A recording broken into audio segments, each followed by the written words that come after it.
국방 반도체 산업 전반을 상시 지원하는 내용을 담은 특별법 제정안이 국무회의를 통과했습니다. 특별법이 올해 4분기 시행되면 우리 방산 핵심 기술인 국방 반도체 자립 역량이 확보될 전망입니다. 한미 양국이 지난해 발표한 한미 정상회담 공동 설명 자료에 안보 분야 후속 조치 협의를 위한 회의에 들어갔습니다. 특히 양국 간 원자력 분야 협정이 중점적으로 다뤄질 예정인 가운데 핵추진 잠수함 건조 방향도 논의됩니다. 6.25 전쟁 당시 백골병단을 조직하고 지휘한 최명신 장군이 전쟁기념사업회 6월 호국인물로 선정됐습니다. 베트남 전쟁 당시 초대 주월 한국군 사령관이었던 최 장군은 맹호부대 등을 이끌며 군의 전투력을 높이고 장비 현대화에도 기여한 것으로 평가받습니다. 시청자 여러분 그리고 국군 장병 여러분 안녕하십니까? KFN 국방뉴스 시작합니다. 인공지능 시대 핵심 전략 자산으로 꼽히는 국방 반도체를 체계적으로 육성하기 위한 법적 기반이 마련됐습니다. 2일 개최된 국무회의에서 국방 반도체의 자립화와 안정적인 공급망 확보를 골자로 하는 특별법 제정안이 통과됐기 때문인데요. 관련 내용 김효진 기자가 전합니다. 첨단 무기 체계의 두뇌 역할을 하는 국방 반도체. 그동안 민간 반도체 산업과 구별되는 국방 분야 특수성을 반영할 전담 법률이 없어 종합적인 지원 정책을 펼치는 데 한계가 있었습니다. 하지만 앞으로는 이러한 걸림돌이 해소될 전망입니다.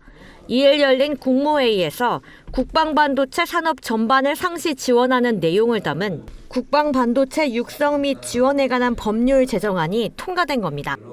이번 법안 통과로 정부는 국방반도체 발전 기본계획을 수립하고 특화 연구개발 사업과 신뢰성 시험 인증 체계를 구축하게 됩니다. 특히 개발된 국방반도체를 우선 구매하도록 하고 무기체계 적용 부담을 줄이기 위해 지체 상금을 감면해주는 등 국내 산업 육성과 내재화를 위한 실질적인 혜택도 명시됐습니다. 방위사업청은 이번 법 제정이 우리 방위산업이 무기체계를 제조하는 수준을 넘어 핵심 기술인 반도체 자립 역량을 확보하는 중요한 전환점이 될 것이라 기대했습니다. 이 국방반도체법은 이달 중 공포돼 하위 법령 마련을 거친 뒤 이르면 올해 4분기 중 시행될 예정입니다. 한편 이 대통령은 최근 포천에서 발생한 예비군 사망 사고를 언급하며 철저한 진상규명과 사실 공개를 지시했습니다. 의료 인력이나 응급 장비 등을 제대로 갖추지 않고 훈련이 강행되었다든지 또 비합리적인 얼차례 같은 구시대적 병력 악습이 나타나는 거 아니냐라는 국민들의 우려가 있습니다. 철저하게 그리고 신속하게 진상을 규명하고 국민들께 사실 그대로 투명하게 공개해 주기 바랍니다. 국방뉴스 김효진입니다. 대한민국의 핵추진 잠수함 건조를 비롯해 한미 정상회담에서 이뤄진 안보 분야 합의 이행을 위한 양국의 본격적인 협상이 2일 시작됐습니다. 김철환 기자입니다. 이번 협상을 통해 한미 양국은 대한민국의 수십 년 수건이자 한반도 평화와 안정을 위한 필수 전략 자산인 핵추진 잠수함 건조를 추진하기로 함께 뜻을 모았습니다. 한미 양국 정상은 지난해 11월 대한민국의 핵추진 잠수함 건조와 우라늄 농축, 사용 후 핵연료 재처리 등의 내용을 담은 한미 관세 안보 협상 공동 설명 자료 조인트 팩트 시트를 발표한 바 있습니다. 한미 양국은 2일 서울 외교부 청사에서 조인트 팩트 시트 안보 분야 후속 조치 협의를 위한 발족 회의를 개최했습니다. 이번 회의에는 박윤주 외교부 1차관을 수석대표로 청와대 국가안보실과 외교부, 국방부, 기후에너지부, 과학기술정보통신부, 산업통상부, 원자력안전위원회 등 범정부 대표단이 참석했습니다. 미 측에서는 앨리슨 후커 국무부 정무차관을 필두로 국가안전보장회의 아시아 담당 수석국장, 국무부 동아태 부차관보, 국무부 군비통제 비확산 부차관보, 국가핵안보청 부청장, 주한미국 대사대리 등이 나섰습니다. 외교부는 정례 브리핑을 통해 이번 발족 회의에서 양국 간 원자력 분야 협정이 중점적으로 다뤄질 것이며 핵추진 잠수함 문제를 어떤 방식으로 추진해 나갈 것인지 앞으로 긴밀하게 논의될 것이라고 설명했습니다. 핵 추진 잠수함 같은 경우에는 원자력의 군사적 이용과 관련된 것이기 때문에 이러한 군사적 이용과 관련돼서는 미국의 에너지법상 이 별도의 협정이 이제 필요하게 될 것입니다. 외교부 대변인은 또 우리 정부가 핵 추진 잠수함의 핵 연료를 미국에서 반입하는 방식을 염두에 두고 있다며 이 부분도 미국과 협의를 해나갈 예정이라 덧붙였습니다. 발족 회의는 3일까지 이어지며 후커 국무부 정무차관은 우리 외교안보 분야 고위급 인사와의 별도 일정도 가질 예정입니다. 국방뉴스 김철환입니다. 육군이 호국 보훈의 달을 맞아 대한민국 호국 미술대전의 역대 수상작들을 선보이는 특별전을 개최합니다. 우리들의 호국, 기억의 조각이라는 주제로 열리는 이번 전시는 2일부터 오는 30일까지 충북 청주 청남대 기념관에서 진행되며 호국 미술대전 1회부터 14회까지의 수상작 50여 점을 선보입니다. 전시가 열리는 청남대는 매년 70만여 명이 방문하는 대통령 테마 관광 명소이며 대한민국 임시정부 기념관이 위치해 있습니다. 이번 전시는 국군 장병과 군무원들에게는 무료로 개방됩니다. 한미 공군이 연합 전술훈련 허큘리스 가디언즈를 펼쳤습니다. 양국 조종사들은 서로의 수송기에 교환 탑승하며 전술과 노하우를 공유했는데요. 한미 공군은 훈련을 통해 연합작전 수행 능력과 상호 운용성을 높였습니다. 박인배 기자의 보도입니다. C-130 수송기가 하늘을 향해 날아오릅니다. 이어지는 편대 비행. 우리나라와 미국 공군의 수송기가 모였습니다. 한미 공군은 지난달 26일부터 나흘 동안 연합 전술 훈련 허큘리스 가디언즈를 실시했습니다. 훈련은 C-130 수송기를 운용하는 양국 비행대대의 연합작전 수행 능력과 상호 운용성을 강화하는 게 목적입니다. 지난 2018년 시작돼 올해로 5회째를 맞았습니다. 이번 훈련에서 한미 공군 조종사들은 저고도 편대 비행과 비상 활주로 접근 훈련, 그리고 화물 투하와 병력 강화 작전 등을 수행했습니다. 조종사들은 특히 서로의 수송기에 교환 탑승해 전술과 임무 수행 방식을 공유했습니다. 항공특수통제사 CCT는 미국 C-130J에 탑승해 미 공군 요원들과 협조하며 강화 훈련을 했습니다. 훈련에 앞서 우리 공군은 미 공군에게 김해 기지와 임무 지역의 특성, 임무 중지 조건 등을 교육하고 안전 대책을 추진했습니다. 훈련을 계획한 김승현 소령은 최신 전술과 노하우를 서로 공유하는 뜻깊은 시간이었다면서 함께 훈련을 준비하고 비행하며 우정도 쌓을 수 있었다고 밝혔습니다. 좌성호 대대장은 언제 어디서든 연합 공수 작전을 펼치고 양국 대대원의 유대감이 끈끈해질 수 있도록 교류 협력을 이어가겠다고 말했습니다. 잭슨 징스크 미 공군 대위는 새로운 작전 환경에서 많은 것을 배울 수 있었던 시간이었다며 감사의 뜻을 전했습니다. 국방뉴스 박인배입니다. 해병대 군수단이 전투기술과 팀워크를 높이기 위한 상륙 기습기초 훈련을 실시했습니다. 이채원 기자의 보도입니다. 빗방울이 떨어지는 궂은 날씨 속에서도 소형 고무보트 IBS에 탑승한 장병들이 패들링 훈련에 매진합니다.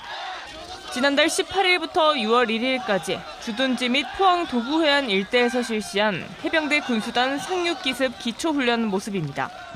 해병대 군수단 주관으로 진행된 이번 훈련은 장병 170여 명이 참가했으며 IBS 20여 척이 투입됐습니다. 훈련 1주차엔 주둔지에서 육상 패들링과 IBS 이해 교육, 분해와 조립, 육상 도수 운반을 반복하며 상륙 기습작전 수행 절차를 익히고 임무 수행 능력을 위한 기초 체력을 길렀습니다. 포항 도구해안 일대에서 진행된 2주차 훈련은 해상 환경에서 전술적 운용 능력 점검을 위한 해상 패들링과 해상 대형 유지, 기파 뚫기 훈련 등 해상 훈련 과제를 숙달하며 해병대 자긍심과 도전의식을 높이고 훈련 성과를 끌어올렸습니다. 특히 이번 상륙기습 기초훈련을 통해 장병들은 140kg에 달하는 IBS를 육상과 해상에서 능숙하게 다루기 위해 팀 단위 협동 능력 향상 활동을 통해 단결심과 전우애를 길렀습니다. 이번 훈련은 정형화되어 있는 군수부대 이미지를 탈피하고 전시 어떠한 상황에서도 군수 지원을 할 수 있다는 자신감과 해병대 구성원으로서 자부심을 함양시키는 계기가 되었습니다. 부대는 앞으로도 실전적인 교육 훈련을 통해 상륙 작전을 뒷받침하는 빈틈없는 군수 지원 태세를 확립해 나가겠다고 밝혔습니다. 국방뉴스 이채원입니다. 육군이 장병들의 체력 증진과 건강한 병영 문화 확산을 위해 제12회 헬스뿜뿜 경연대회 보디빌딩 본선을 개최했습니다. 박준혁 기자의 보도입니다. 결연한 표정의 장병들이 무대 위에 오릅니다. 참가자들은 100일 동안 이어온 체력 단련과 식단 관리의 결과를 자세 하나하나에 담아냅니다. 육군은 지난 27일 경기도 광명시에서 제12회 헬스뿜뿜 경연대회 보디빌딩 분야 본선을 개최했습니다. 이번 대회는 장병들이 임무 수행과 병영 생활 속에서도 운동을 생활화하고 스스로 건강을 관리해온 과정을 확인하기 위해 마련됐습니다. 대회엔 총 41개 팀 448명이 지원했습니다. 육군은 100일간의 체력 단련 과정과 변화 정도를 담은 영상과 사진을 바탕으로 본선 진출자를 선발했고 13개 팀 240명이 본선 무대에 올랐습니다. 본선은 개인전과 단체전으로 나눠 진행됐고 단체전은 임무 특성과 체력 수준을 고려해 일반 그룹과 특수 그룹으로, 개인전은 체급별로 평가가 이루어졌습니다. 심사는 단순한 외형 평가에 그치지 않았습니다.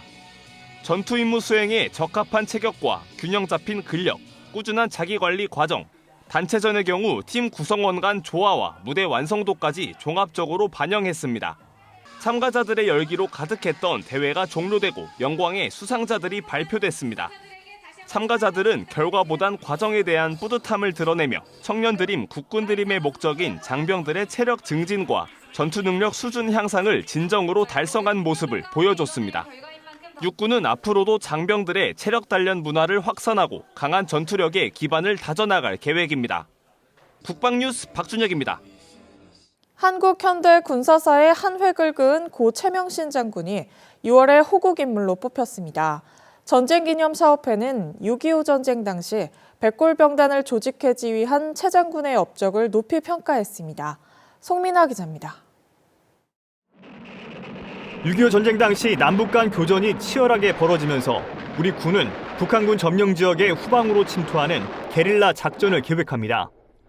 당시 특수 게릴라 부대인 백골병단을 조직해 지휘한 최명신 장군은 적 보급로를 차단하고 후방 교란 작전 임무를 성공적으로 이끌었습니다. 베트남전 당시 초대 주월 한국군 사령관이었던 최 장군은 맹호부대 등 전투부대를 이끌며 우리 군의 전투력을 높이고 장비 현대화에 기여한 것으로 평가받습니다. 이러한 공로를 인정받아 전쟁기념사업회가 선정한 6월 호국인물에 최명신 육군 중장이 이름을 올렸습니다. 국군 최초의 해외 파병이란 중요한 임무를 맡아 주월 한국군이 직접 작전 지휘권을 주장하여 관철하셨고 전 세계 최초로 중대 방속 작전을 고수하며 세계 전사에 지금도 활용되고 있다는 명장의 신화를 창조하신 사령관이십니다. 생전에 장군 묘역이 아닌 월남전 전우들 곁에 묻어달라는 유언을 남기고 사후 월남전 참전용사 묘역에 안장된 최 장군. 이를 곁에서 지켜본 많은 참전용사들과 유가족들은 최 장군을 진정한 군인으로 기억합니다. 그 뼈와 살이 붙어서 움직이듯이 이 고륙지정의 되도록 병사를 끝까지 사랑해준다. 그렇게 해야지 이 군인이 강해질 수가 있다. 나는 그렇게 해서 6.25 전투를 이겨냈고 고륙지정의 정신으로서 부대를 지휘하고 있다 하는 이런 말씀을 하는 것은 그야말로 참군인 중에 한 분이 아니었나 이렇게 생각합니다. 전쟁기념사업회는 국가를 수호한 선열들의 호국 정신을 되새기기 위해 앞으로도 호국 인물을 선정하고 국민에게 알리겠다고 밝혔습니다. 국방뉴스 송민아입니다. 도널드 트럼프 미국 대통령이 향후 일주일 내로 이란과의 종전 양해각서에 합의할 수 있을 것으로 전망했습니다. 트럼프 대통령은 현지 시간 1일 미 ABC 방송국과의 전화 인터뷰에서 종전 양해각서 완성과 합의 시점을 묻자 향후 일주일 내로 생각한다 답했다고 ABC 방송이 보도했습니다. 트럼프 대통령은 다만 여전히 추가로 몇몇 사안을 해결해야 한다며 아직 합의에 이르지 않았다고 말했습니다. 미국과 이란이 논의 중인 종전 양해각서에는 휴전을 60일간 연장하는 동시에 호르무즈 해협에서 민간 선박의 통항을 전면 허용하는 내용이 담긴 것으로 알려졌습니다. 이어서 오늘의 국방단신 전해드립니다. 육군 1군단은 지난달 19일부터 28일 DMZ 작전을 수행하는 수색대대 정보대대와 위험성 폭발물 개척팀, 폭발물 처리반을 대상으로 전개한 전술적 TCCC 순회 교육을 마무리했습니다. 교육은 전평시 임무 수행 중 발생할 수 있는 환자 발생 상황에 대비한 전술적 현장 응급처치와 후송 절차를 숙달하는 데 중점을 뒀습니다. 공군은 2일 계룡대 대연병장에서 공군 참모총장 주관으로 28대 29대 공군 주임원사 이취임식을 거행했습니다. 29대 공군 주임원사로 취임한 안재홍 원사는 사랑과 열정으로 희망의 공군을 만들어가겠다며 다짐했습니다. 또 명예롭게 이임하는 28대 박석화 원사는 지난 2년 2개월 동안 격오지 부대를 방문해 부사관과 병사들의 애로사항을 청취하는 등 근무 여건 개선을 위해 힘썼습니다. 공군 군수사령부는 지난 1일 민간업체의 재능 기부를 통해 발 모양이 특이한 소속 장병과 군무원을 대상으로 맞춤형 신발을 지원했습니다. 기부에 나선 선영 상사는 장애인과 특수체형 고객들을 위한 맞춤형 신발과 신발 제작 기술을 개발하고 있습니다. 이를 통해 특이 체형으로 식별된 장병 9명이 본인의 발에 맞는 맞춤형 신발을 지원받았습니다.